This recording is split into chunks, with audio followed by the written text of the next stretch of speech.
Right, yeah. So today I'm going to be doing a quick deck profile just in regards to my new and updated Conclave Control Crystal Beast deck that I took to locals yesterday and actually had a fairly decent time doing. Uh, um, so I wanted to make some changes to it just because of the loss of the Mystic Mine hit.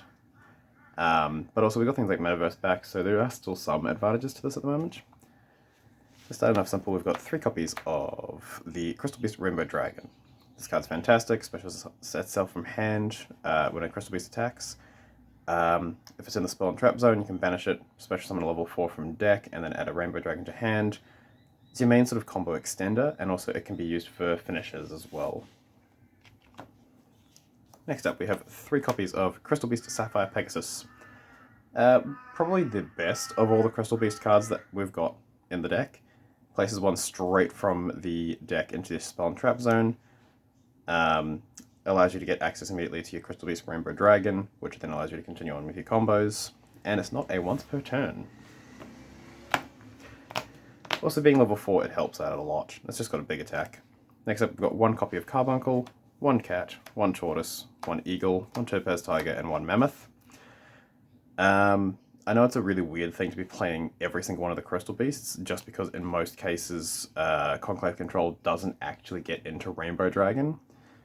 However, since the loss of Mystic Mine, I figured it was probably a better option to have access to something that's going to allow me to push the game a lot easier. And realistically, it only takes a turn or 2 to get all access to every single one of your Crystal Beasts, which then allows you to make massive swing turns where you can punch for like upwards of 30,000 points of damage. It's pretty decent.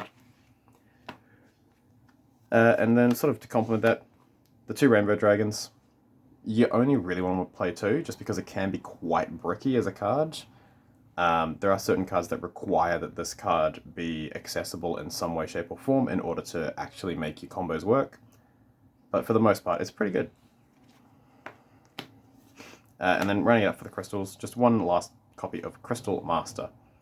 So this one's got two separate effects. It's got its pendulum effect, which basically means that none of your Crystal Beast cards can be targeted with card effects, which is a good bit of protection, helps out in the long run, but usually you just want to use that for its monster effect, where you contribute it in order to add an ultimate crystal monster, crystal beast, or crystal spell trap from the deck to your hand, basically giving you access to additional copies of anything that you might need in any given situation.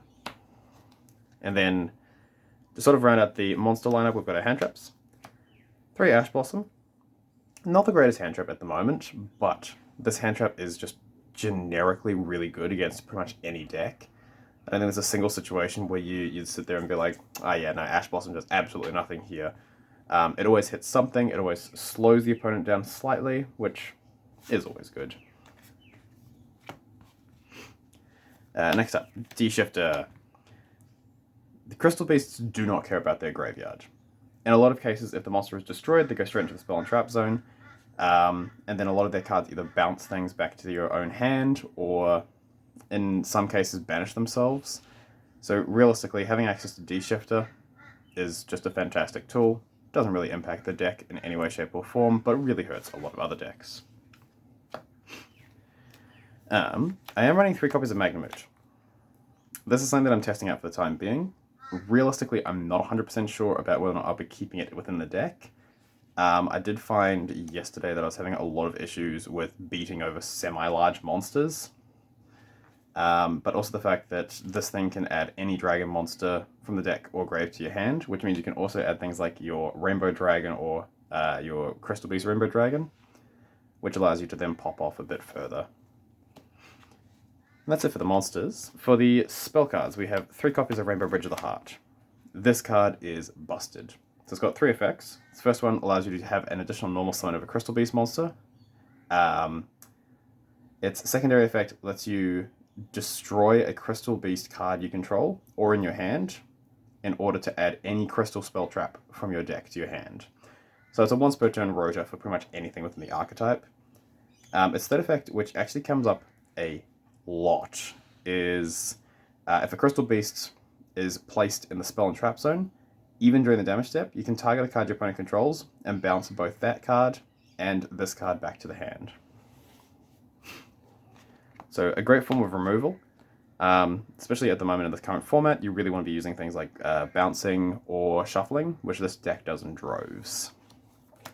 Next up, 3 copies of Rainbow Bridge. Not once per turn, adds any crystal spell trap from the deck to your hand.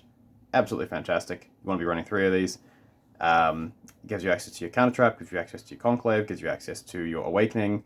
Pretty much gives you access to anything within the archetype just off these 3 cards. Next up, 3 copies of Awakening of the Crystal Ultimates. This card is very, very good for pushing. If you need to control the board state, you just use its first effect. You dump a Rainbow Bridge of Salvation to the grave, you add something like a Necro Valley to hand, and then you can slow down tier element players.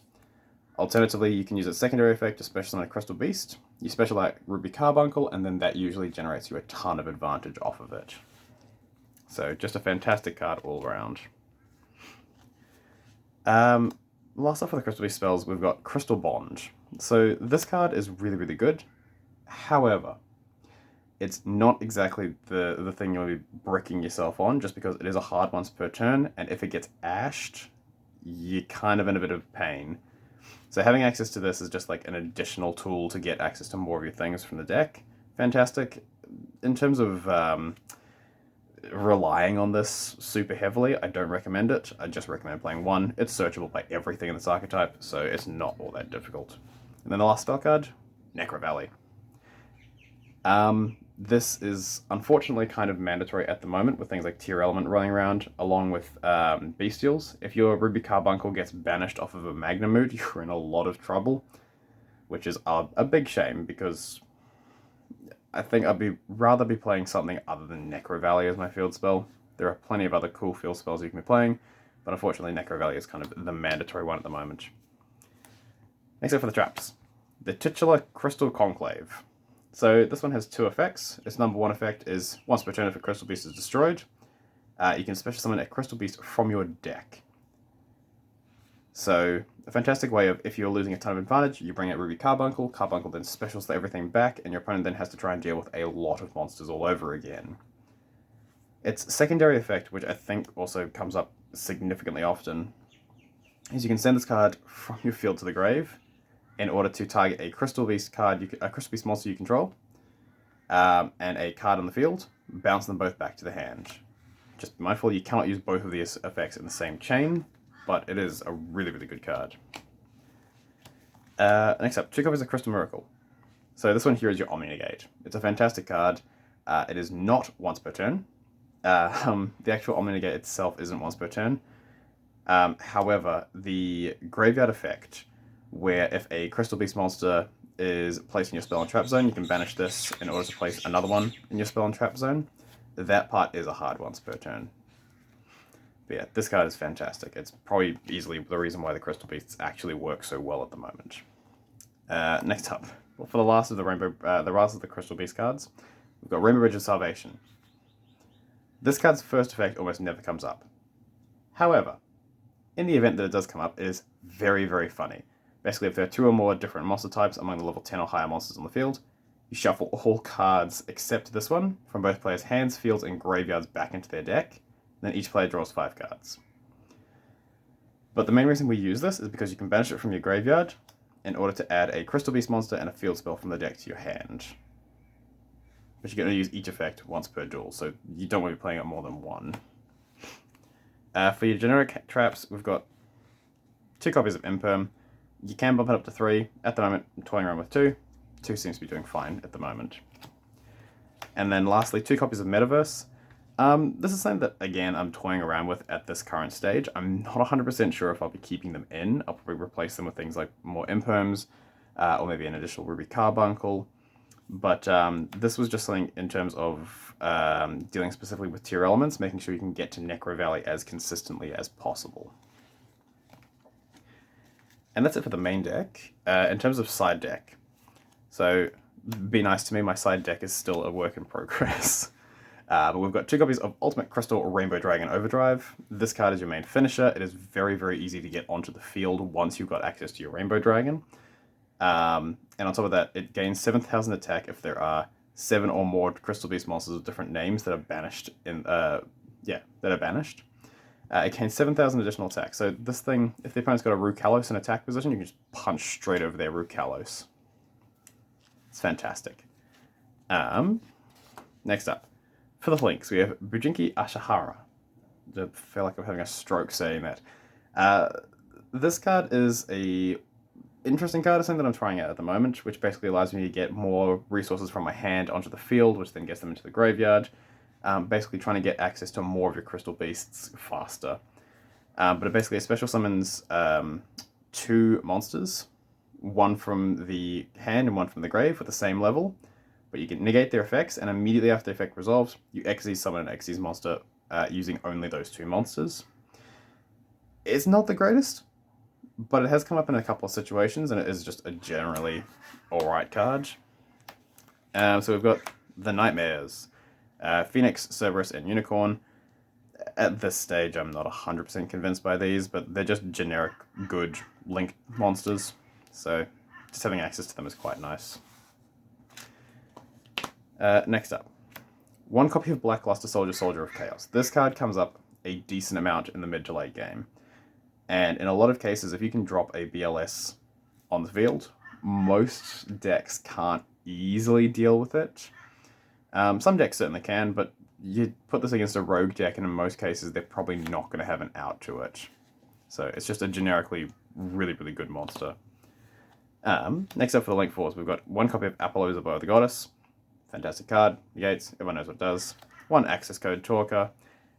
And a temporary put in the extra deck, 1 copy of World Sea Dragon Zealantis. I really want this card to be good. I think that it's got a lot of potential, but I don't think that it's just been able to find its perfect spot just yet. But just sort of having access to this thing, especially once Apollousa has used up her usefulness, just going straight into this thing, and then going from there.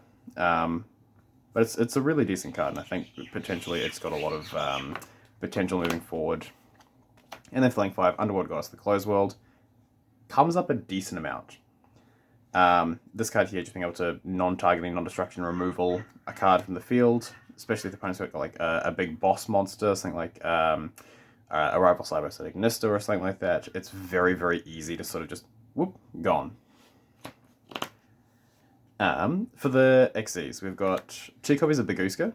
This card is fantastic. It allows you to sort of, against decks that aren't prepared to go toe-to-toe with Baguska, it gives you the ability to sort of gain an additional turn or 2 that you can use to resource generate a lot more Crystal Beasts.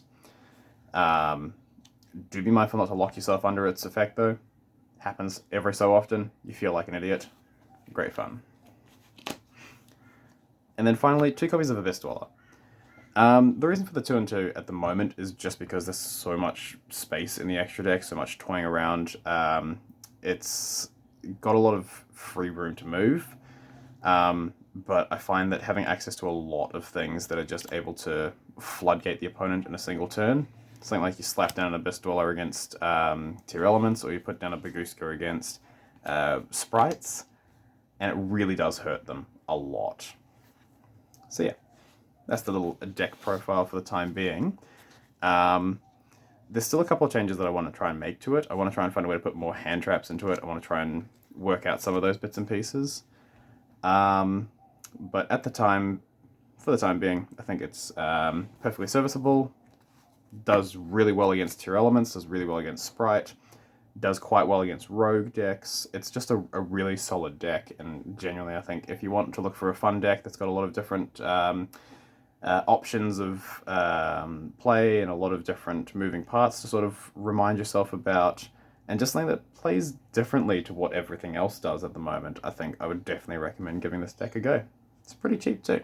But yeah, that's all for today, and you guys have a good one.